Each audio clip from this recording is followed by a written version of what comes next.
Hey, you guys. Oh my gosh. I know it's been a minute and I'm so sorry it's been a minute, but I've finally been able to release or get this video together and get the time to make this video about this Freemason. I actually just finished up with the art show with the art program that I'm in, and this random guy, well, he was in the art program before me, but he never comes to the studio. And he came to the art show today, and when he came to the art show, he was like trying his hardest to get at me. Everything about him was not attractive to me, like his personality, even the way that he looked, and it just not attractive. Not, but he kept trying the whole time we were there. And when we left the program to go back to head back to the studio, I seen he had a Freemason ring on his hand, and I asked him what the meaning of what of the ring was, and he was like, "Yeah, I'm a Freemason." And he was so proud of it, and I was just like, "Oh my gosh!" And still trying to get at me, and not even realizing that I'm a whole child of God over here. Like, ew. Like, I don't even think that he really realizes what Freemasonry is because he just seems so proud of it. He showed me all his little pictures at the lodges and everything. I was just like, "Oh my gosh, they have you manipulated. You have no idea what's going on." Ugh. But yeah, I don't even really care to talk about that because it's not even a big story. He really didn't do nothing to me but try to get at me. So let's go ahead and get right into it.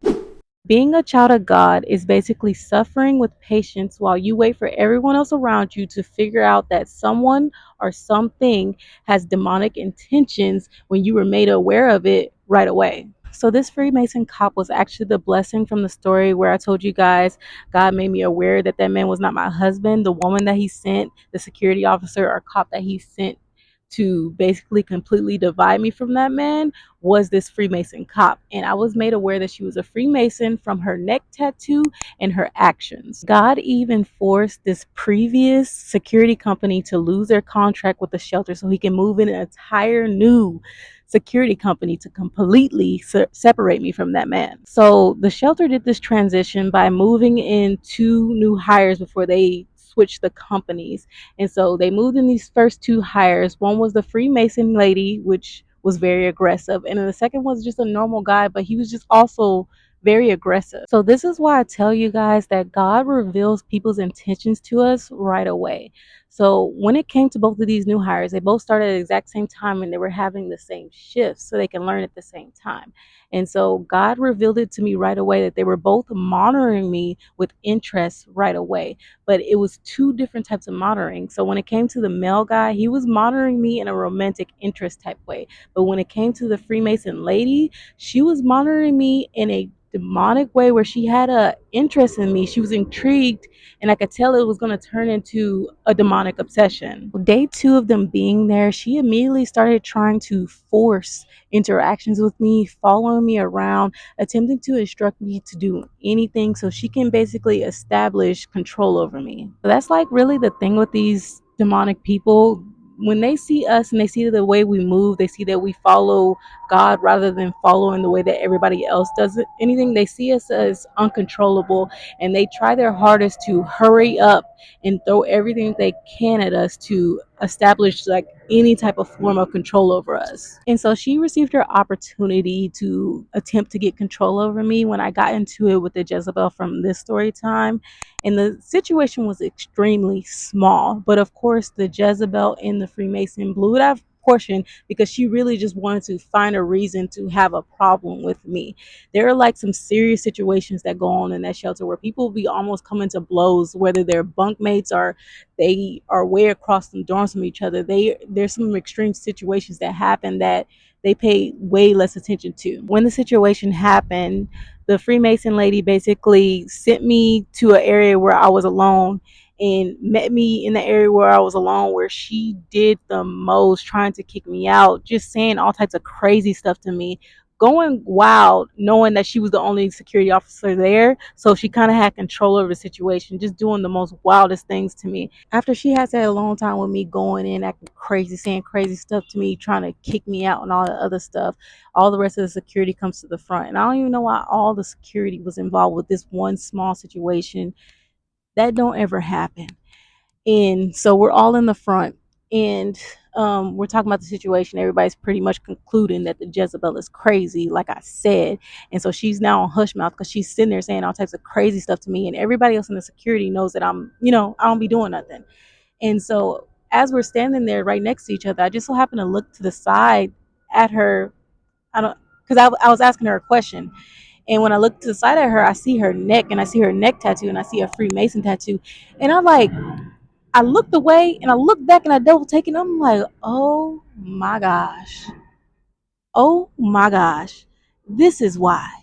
This, she's literally targeting me for a reason. Like this is all her really trying to set me up. She's a Freemason. But she wasn't able to succeed in kicking me out. God actually used that as a blessing to get me moved away from the Jezebel. She gladly moved me to the most corrupt area in the dorms. I actually call it the ghetto, where I dealt with a lot of uncomfortable spiritual warfare, and she also had a lot of opportunity to get me alone and have some alone time with me, away from like the more normal people. Like the people that she placed me around kind of would not really care about the way that she was treating me, or would be easily manipulated about by her in situations to where it would come off with as what she was doing was normal. But God allowed that situation to happen. He allowed me to go through that spiritual warfare so I can get some more enlightenment. And as I was going through it, it's like he was letting me know, you're going through this for a reason. This has nothing to do with her. Yes, she put you in the situation, but I allowed the situation to happen so you can get some more enlightenment. So I was like, all right, it's uncomfortable, but it's kind of is what it is. It's kind of like when you're going through extreme spiritual warfare like that. You want to get out of it, you want to be out of it, but you know at the end of the day, it's the only really way that you learn and get more enlightenment. You go through the roller coaster of emotions that are going to naturally happen, but you still have to go through it. What really got me to my boiling point was after this, she tried to kick me out.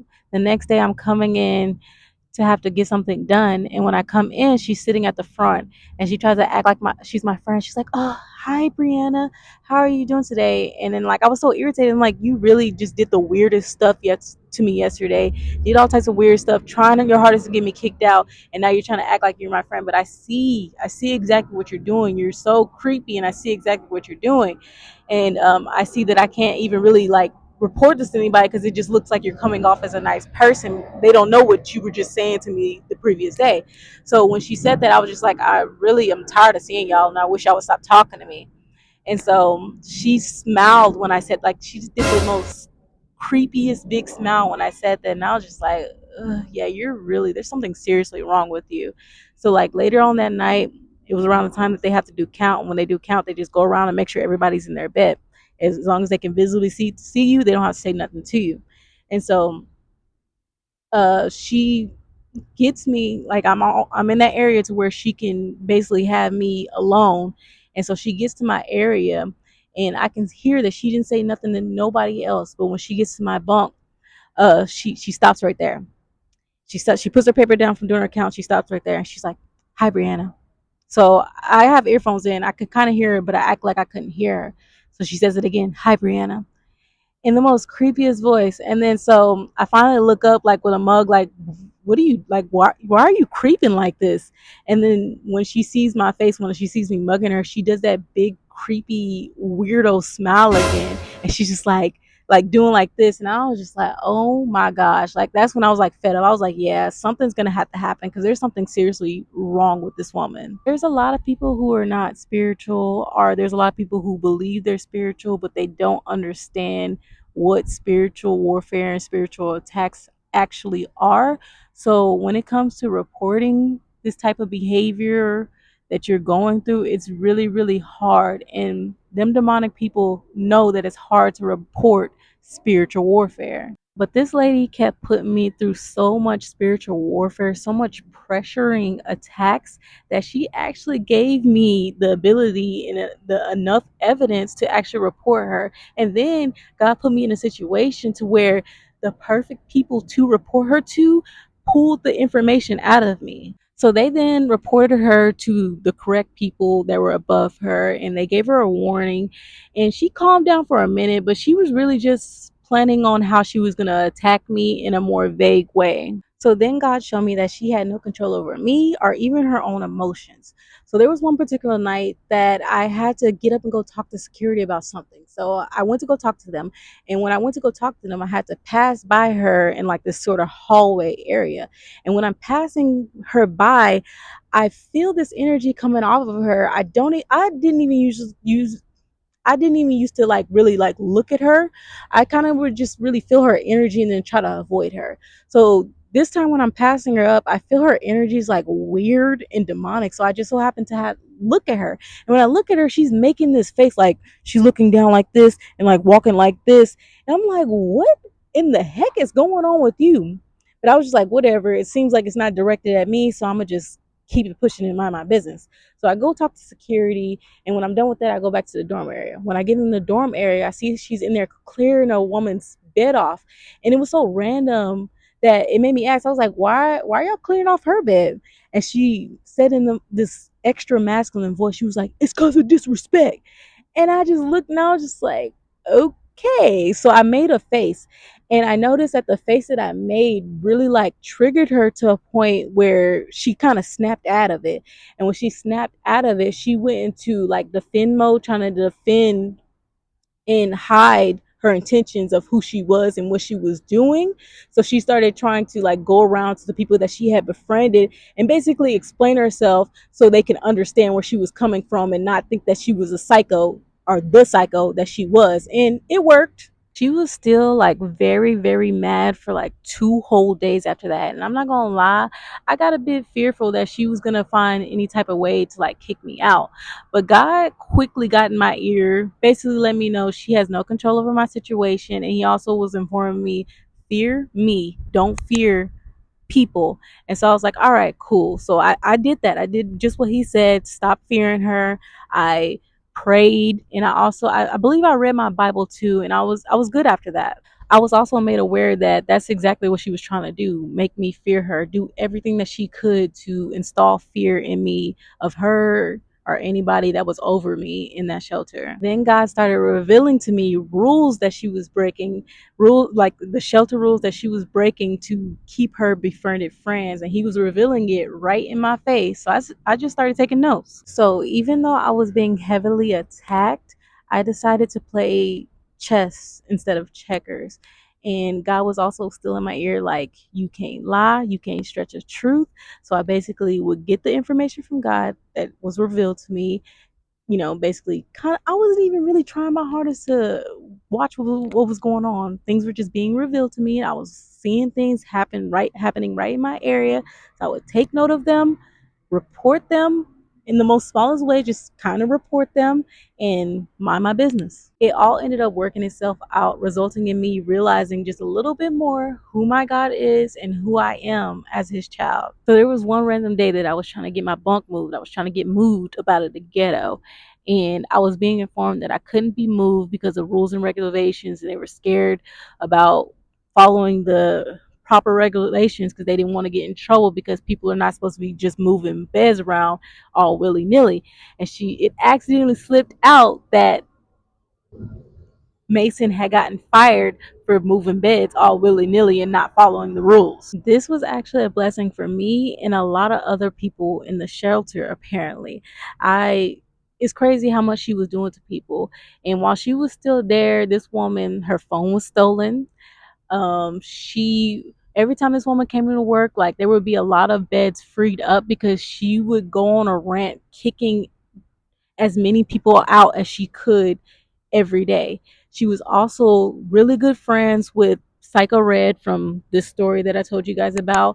And when they would have shifts together, oh my gosh, there would be the most spiritual warfare, because they were so happy to be working a shift together because they both love treating the people in the shelter the same way, torturing them in any way that they could. Just crazy, weirdo stuff. Oh my gosh. I also found out when she left how masculine she was being with the men, like messing with them, harassing them. I would see her from time to time kicking them out as well, being aggressive with them. And it also came out that if she seen men doing anything in the camera, men be doing, self pleasuring things in their own time. I'm pretty sure that happens a lot in the male dorm. So if they were doing things like that, or if they were in the restroom, she would walk in on them and accuse them of directing that at her, like saying that they were doing that because of her, and kicking them out the shelter for that reason. So they were very frustrated with her as well. So there was a lot that this crazy lady was doing, you guys. And I kind of base that she was a Freemason. Oh, psycho Freemason, based off of that tattoo. I'm sorry, you guys. I've came across a few people that have this Freemason tattoo, and they'll quickly be like, "Oh, it's not for that reason. It's not for that reason." I can tell the difference between the ignorance where you have an all-seeing eye tattoo and you have a full-blown Freemason tattoo. If you get in that tattoo and you have no idea what it means, that doesn't make any kind of sense. And she got it right smack dab on her neck so everybody could see type stuff. But not only that, y'all, her behavior, it was very, very targeted at me. It's like she was sitting there with a mission to come get me under control. And at the same time, it's like she was given the ability to put me through a whole bunch of spiritual warfare and attack me with extreme pressure, y'all. It was a lot of pressure, but it's like she also wasn't given the ability to do anything that was permanent, like kicking me out or doing anything real serious to me, to where it would have left me without. She was just able to put me through spiritual attacks that ended up causing God to attack her in the end. So yeah, y'all, that's the story on her. I wasn't really surprised with her being a Freemason. I don't know if you guys are aware, but there's a lot of cops that are Freemasons. There are some, you have your ones that are aware of what a Freemason truly is and they know their demonic purpose. And then you have your cops that are Freemasons that are just joining it because they're trying to be a part of a group and they think that it's an actual good group to be a part of, like that dude from the art program. Yeah, there's a lot of ignorance out here. And I also see, like, within cops, they have a very, very big issue with control. Like they're putting in charge with people and they see so much that I see a demonic spirit of control in them that really just makes me want to steer clear of them at all costs. But yeah, y'all, that's all I really have to say for today. I could have went into more detail with this story, but I kind of wanted to stay vague and just let you guys know in a vague way that there's truly demonic people out here targeting us, and a lot of people around you are not going to be able to see it, and you're not going to be able to explain it to a lot of people. But I wanted to tell the story so I can relate to those ones that are going through it, so you can understand that you're not crazy, and it will pass. And God's the one that's always in control at the end of the day, so it doesn't matter what they're over there throwing at you. But yeah, you guys, that's all I have to say for today. Thank you so much for watching this video. And if you made it to the end, go ahead and hit that like button for me so we can get this godly content pushed out in this YouTube algorithm. And I'll see you guys in the next one. Peace.